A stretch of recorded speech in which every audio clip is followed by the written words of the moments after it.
কবিতাৰ শিৰোনাম মই জংকীৰ দেশৰ পৰা জুবিনে কৈছো। কবি অৰিন্দম দত্ত জানতো। পাঠ ৰিয়ানজ্যোতি শৰ্মা। ছিংগাপুৰলৈ আহিছিলো ৰাইজ। এই কানুৱে মাতিছিল। কানু মানে ফেষ্টিভেল মহন্ত আকৌ লগত গাখীৰ খুৱাই পুহি থোৱা সাপ কেইডালমানকো লৈ আহিছিল। পিছে কি খেন্তাডাল হ'ল, মৰিয়ে থাকিলো দেখোন মই।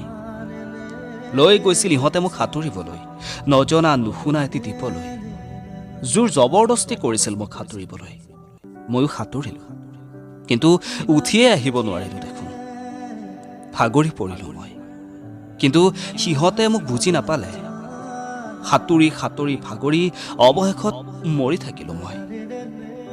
ঘৰৰ পৰা ওলাই আহোঁতে ক'লা ড্ৰেছ কৰি আহিছিলো যে, সেইবাবে সিহঁতে মোক ক'লা কফিনত ভৰাই পঠিয়াই দিলে। আৰু বহুত কৰিবলগীয়া থাকি গ'ল বে। বাৰু আকৌ আহিম, এবাৰ আগতকৈ বেছি শক্তিশালী হৈ আহিম। কিন্তু তহঁতি মোৰ গানবিলাক শুনি থাকিবি। বিহু ফাংচনবিলাক হ'লে গায়কবিলাকক কবি জুবিনদাৰ এটা গান লাগে বুলি। গৰিমাক তহঁতি আমনি কৰি নাথাকিবি। মাথো মোৰ এতিয়াৰ অন্তিম ঠিকনাৰ ঠাইত মায়াবিনী গানটো ডাঙৰকৈ বজাই যাবি।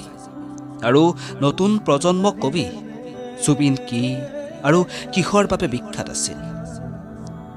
বাৰু আকৌ আহিম, এতিয়ালৈ থাকিম দে তহঁতৰ মাজতে।